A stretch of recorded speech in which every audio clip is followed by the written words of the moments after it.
Ladies and gentlemen, welcome back to our study of Unit 7. Now, in our previous class, we looked at the very beginning of World War II. We saw the rise of Adolf Hitler. We saw the rise of Benito Mussolini. We talked about the non-aggression pact between Adolf Hitler and Joseph Stalin of the Soviet Union. And then we saw Adolf Hitler invade Poland on September 1st, 1939. So we looked at the first few years of the war. We even talked about Japan's rise as well and how they invaded Manchuria in the 1930s, and then were able to kind of start the war in the Pacific theater. Today, we're going to see the war turn for the Allies because if you remember from last class, this is the map that we are looking at in the very beginning of 1942. We see that the Germans and the Axis powers have taken over the majority of Europe, and it looks like the Allied forces will be on the losing end. But what we'll see is that everything changes in the end of 1941, beginning of 1942, and ultimately the Allied forces will win. So we're really still looking at essential question number four and essential question number three. How did technological increase during the Industrial Revolution lead to atrocities? We're going to see a few different atrocities today, such as the firebombing of Tokyo and Dresden, but also the nuclear weapon that were dropped on Hiroshima and Nagasaki. For question number four, how did the failure of the Paris Peace Conference and the Treaty of Versailles lead to World War II? We've already talked about that with Germany and Italy and Japan. We saw how they were quote unquote losers in the Treaty of Versailles and therefore had to um, be aggressive and be highly militaristic in order to take the land that they thought belonged to them. So we'll continue to talk about how World War II grew out of the end of World War One. We should be able to identify the major turning points, and we should be able to explain why the U.S. entered into the war. And we should be able to say more than just, well, it was Pearl Harbor. We have to understand the context for Pearl Harbor as well. We should be able to explain the tactics used by the Allies to end the war in both the European and Pacific theater. And then in class, we'll actually do some multiple choice test taking skills because that will help us with our test in May. Let's go ahead and get started here. So the war turns for the Allies. I have the American flag over here and the Soviet Union flag over here because the major turning points are in America and in the Soviet Union. Let's go ahead and begin with Operation Barbarossa. So, in a shocking twist, Hitler lies, and Hitler lied when he invaded Czechoslovakia, and he continued to lie. So, if you'll remember back to last class, we talked about the Blitz, and the Blitz was done in order to destroy British morale. It fails to do so. So Hitler now has to figure out a different way to destroy British morale. What he decides to do is he says to himself, well, what if I can get rid of British allies? If I can get rid of those allies and completely and totally isolate Britain,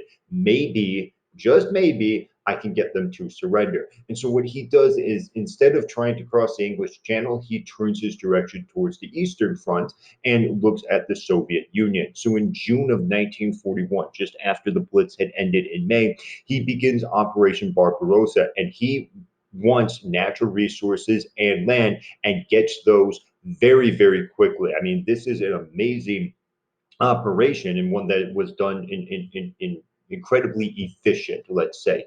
Adolf Hitler was incredibly efficient at warfare. And that's ultimately the reason he was able to take France, and ultimately the reason he was able to take so much of Russia right here. Remember, a lot of this land was part of the Treaty of Brest-Litovsk and at the end of World War One. So we know that this had a whole lot of resources in it and something that the Germans would have desired. However, one thing I want to point out here is that the Germans only get to this yellow line, and specifically, we're going to focus on this part right here, Stalingrad. The Battle of Stalingrad takes place in August of 1942 and doesn't end until the very beginning of 1943. But this is considered the one of the turning points of the war. So Hitler wants Stalingrad. One, there's a lot of resources there, but two, it would be a huge propaganda victory if Hitler was able to take the city that is named after the leader of the Soviet Union. I mean, you could just flaunt that in everyone's face and completely make fun of him and embarrass him. Stalin obviously doesn't want to lose this, and that's fairly straightforward. You never want to lose a city, especially one that's named after you. And so the Germans march in and attempt to fight against the Soviets. Ultimately, this is going to be one of, if not the worst battle in World War II. Over 2 million casualties will occur in about 6 months. Why are there so many casualties? Well, this is an example of more urban warfare. Instead of meeting each other on a big field and digging trenches and firing at one another, the war is happening in the actual city itself, which is why I put this picture here of the building burning, because, and you see all this destruction here as well, because this war happened in the city. What Stalin did is he actually took out much of the resources, like the grain that was there, because he didn't want the Germans to have any access to it. But he leaves about 400,000 civilians.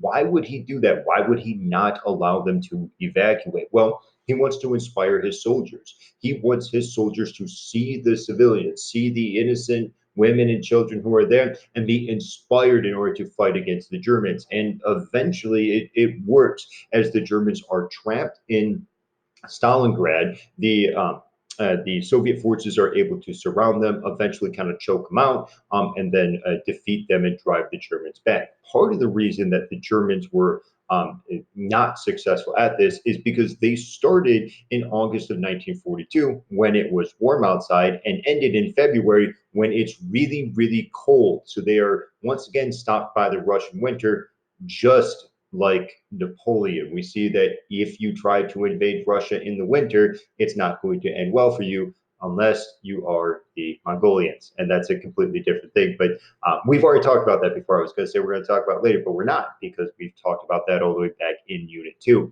So what we see is that Hitler is stopped, and he is eventually driven back by the Soviets. This is a huge turning point of the war, because it shows that, in fact, Hitler can be defeated. So not only is it an actual physical defeat of Hitler, it's actually a morale victory as well for the Allies, because now they're feeling much more confident in themselves. The other big turning point is the one that you guys already know of, December 7th, 1941, the date that will live in infamy, in the famous words of President Franklin Delano Roosevelt, is the Japanese attack on Pearl Harbor. Now, I have some beef about the way that I was taught about Pearl Harbor. When I was in school, I was taught the United States was sitting there doing absolutely nothing at all. And then the Japanese wanted to keep the United States out of the war. And so they bombed Pearl Harbor. And even as a kid, that didn't really make much sense to me. I remember asking people, I remember saying, well, wait a second, if I'm sitting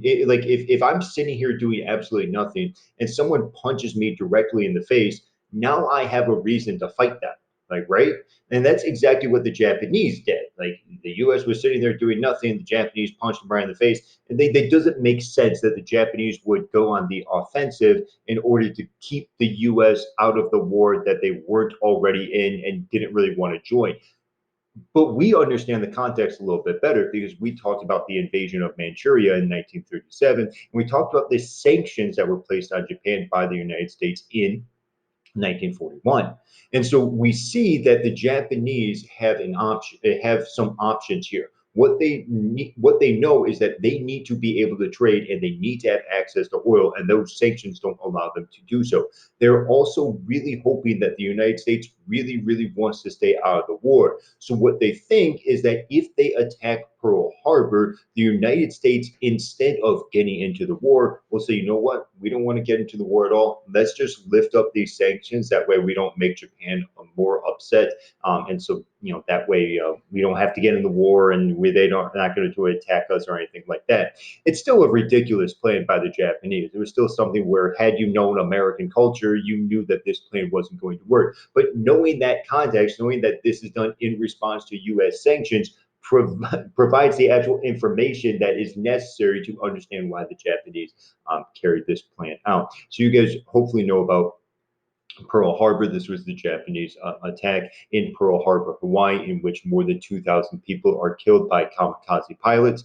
And this is a huge turning point in the war because now the U.S., under Franklin Delano Roosevelt, is drawn into the war. No longer is it just the Lend-Lease Act where we're going to help out the British a little bit. Now we're actually going to take troops and we're going to push them across the Atlantic Ocean and into the Pacific Ocean as well, and we will fight against the Axis powers. We also see that the December 7th is used as a propaganda piece. So remember December 7th, remember Pearl Harbor. That is inspiring men in order to take up the call for war and go fight against the Axis powers. In addition to Pearl Harbor, Japan around that same time actually takes a lot of other lands in the Pacific Ocean. So all of these lands here, the Philippines, Hong Kong, the East Indies, the French Indochina, all of this, their greater East Asia co-prosperity sphere, that's what they take as well. So at this point, Japan is a pretty formidable opponent because they've taken all of this land and they've driven the United States out of the Philippines. The United States will have to take over these islands one at a time on their route to mainland Japan. But we'll talk about that more when we get to the Pacific Theater. Let's first switch over to the European theater, and we'll talk about Operation Torch. So if you remember, I talked about Vichy France, and I talked about how the Germans control Vichy France, even though they don't necessarily occupy it. Well, the best way for the United States and the other allied forces to eventually get to Germany is to go through North Africa. All of this area here is controlled by Vichy France. Remember, much of this area was a former colony of France, especially Algeria. We talked about that a lot when we looked at Unit 6. And so eventually the Allied forces are successful at getting through North Africa. And what they're going to do in 1943 is they'll engage in the Sicily campaign. They'll take Sicily and work their way up the Italian boot. So that is the way in which they're going up. What they're trying to do is they're trying to clamp down on Germany like this, come up from here, going up Italy, get into Germany, and then actually coming from Britain and getting down to Germany as well, as we'll talk about in just a moment. Another big atrocity during the war, so really addressing question number 3, is firebombing. During this time, I believe it was 1942 at Harvard, napalm was invented. Napalm being the chemical that could burn at, I believe it's a couple thousand degrees Fahrenheit, and destroys everything in its path. And so the Allied forces are going to firebomb some of the major cities of the Axis powers in the year 1945.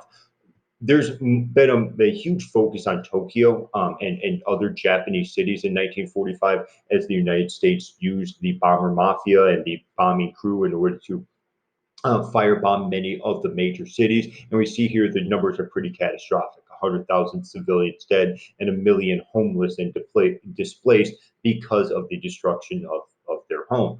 But the one I do want to focus on is Dresden in 1945, which left 25,000 dead and the destruction of the historic city center. Now, what we see here is that this church, the Frauenkirche, and Miss Ribel would absolutely hate me for completely mispronouncing that German name, but the Frauenkirche here was this massive church that was completely destroyed. The rest of the city also looks like this. So it's not just this church, but the entire downtown area of Dresden was completely firebombed.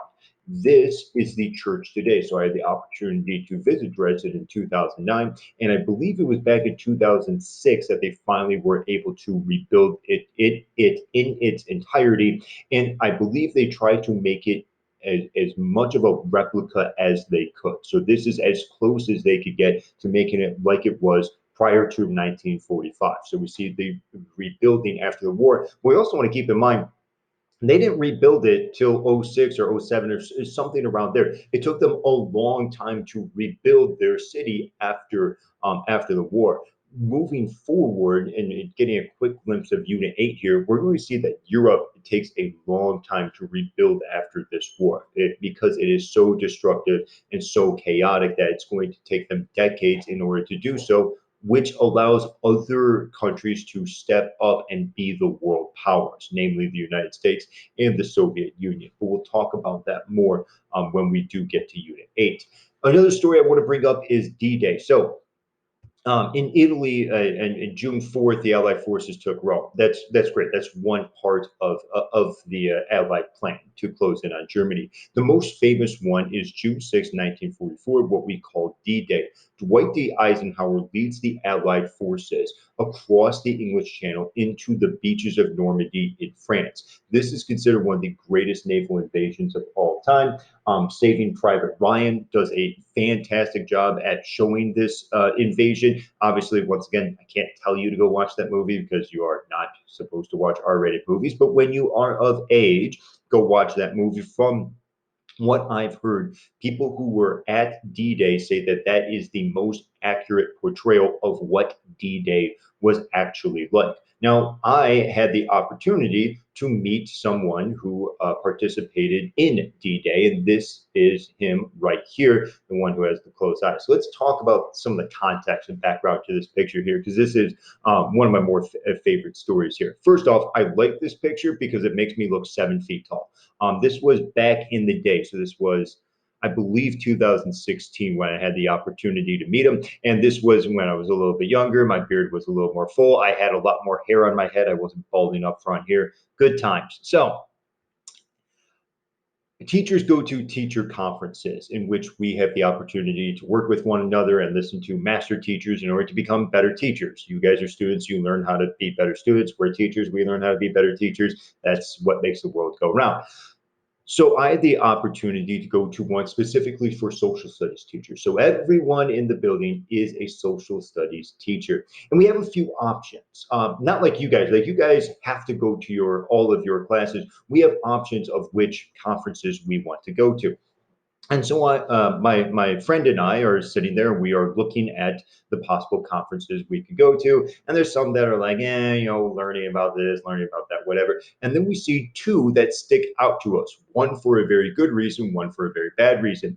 The one for a very good reason was the D-Day survivor, Gaetano Benza. You were allowed to go to the conference and hear from him and hear his experiences about D-Day. And both of us, being the history nerds that we are, jumped at that opportunity. We said, that is absolutely amazing. We absolutely have to do that. The second option that stuck out for a bad reason was the zombie apocalypse option. This was back in the day where like The Walking Dead was really big and everyone was really into that and zombies and whatnot. And so what happened is they wanted to take a way to make a way to take the zombie apocalypse and use it in order to teach students about history. Like you're going to walk around like this the entire class and somehow magically learn about all the complexities of history. Both of us looked at that and said, that's the dumbest thing I've ever heard of. I don't know anyone who would ever go to that. Like, what adult who loves history would ever skip out on listening to a D-Day survivor? So we looking at the conference schedule, and we both realized at the same time that if we want to listen to this guy, we're going to have to get up there because it is going to be crowded, it's going to be packed, and hopefully they don't lock us out. And so we dart up there as quickly as we can. I don't really run that fast anymore. Once again, this was in the younger days. So we dart up there as quickly as we can. We get to the room, and there's no one there. Maybe there's like a person or two, but here's this guy standing in front of the classroom by himself. And we look at one another and we're looking around. We're like, "You're the D-Day guy, right?" And then he says, "Yeah, Gaetano Benza. I'm the D-Day guy." And so we have a seat and we're like looking at our watches, thinking that we're early or something. It turns out that everyone else decided that the zombie apocalypse was better and they had gone to that one so they can learn how to go and teach about history or something like that, which greatly disturbed me that history teachers would not take the opportunity to listen to someone who was there on D-Day. These guys are dying off. They're 90 years old. I mean, you don't, if you have the opportunity to listen to someone who was alive during World War II, take that opportunity because they're not going to be alive for much longer. World War II was 75 years ago. These guys were at least 20 when they fought in the war. So, you do the math. They're pretty old. So we had the opportunity to listen to him. And I'm not even going to try to imitate what he said because I don't want to do him a disservice. But to see a full grown man move to tears at the memory of D-Day and the memory of him serving with his comrades was just one of the more moving things that I've seen in my life. And the one thing I will say about this is he had a jar of sand, and that's sand from the beaches of Normandy that he collected well after his time fighting on D-Day. And he said, all this sand, when I was there, June 6, 1944, all the sand in this jar was red with the blood of my friends. And that really has stuck with me, especially in the sense that this is a man who fought and could have died in order to ensure that I have the great country that I now live in. So just, you know, trying to show appreciation for someone um, who sacrificed so much for all of us. Let's go ahead and move on here. We'll get to VE Day with the Battle of the Bulge. This is the last German offensive, and at this point, the writing's on the wall. The scoreboard is very clear that the Allied forces are going to win. On April 30th, Hitler commits suicide, saying that there's absolutely no hope. Mussolini had been killed a couple days earlier, and on May 8th, 1945, Germany officially surrenders. We call this VE Day, Victory in Europe Day. However, we still have to worry about Japan. So let's see what the heck's been going on in the Pacific Ocean. The Pacific Theater was led by Douglas MacArthur, who is this guy right here, and he is one of the more interesting characters in history. There's a lot of very interesting men who come out of World War II. But he's going to lead the Allied forces in what is called island hopping, and we'll talk about that on the next slide. There's a couple important battles, like the Battle of Coral Sea, in which the U.S. wants to prevent Japan from isolating Australia. Japan was trying to cut off Australia so Australia would stop supplying the Allied forces. The U.S. is successful at pushing the Japanese back, and the Battle of Midway is the first major victory after Pearl Harbor. So that's another major turning point, like Stalingrad, in which the Allied forces figure out, hey, we can actually win and we can actually play with the Axis forces. We get the island hopping campaign, which is seen most evidently right here as they hop from one island to another, working their way up and eventually taking the Philippines in 1944. And in the beginning of 1945, you get two major victories that put the United States and the Allied forces incredibly close to mainland Japan. Iwo Jima, seen most famously here with the Mount Suribachi photo, and then the Battle of Okinawa. Now, there is a planned invasion of Japan. But what we do have to remember is Japan would have most likely fought to the very last person. That Bushido that I talked about in our last lesson, that's still alive and well in Japan in 1945. And so they're trying to figure out an alternative plan to actually invading Japan. And that alternative plan will be the Manhattan Project. And this project was started during the war, in the idea that Germany was trying to develop a super weapon. Albert Einstein had been aware that the Germans were trying to do so and encouraged the United States to try to outdo the Germans and make a super weapon.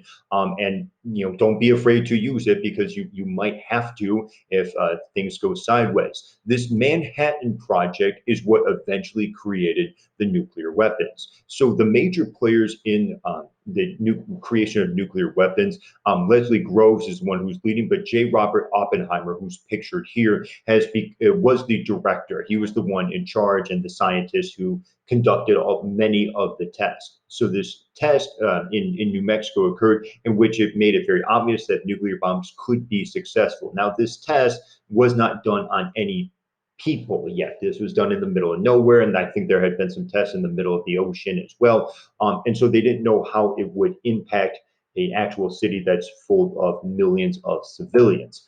So Harry Truman has a very, very difficult choice to make.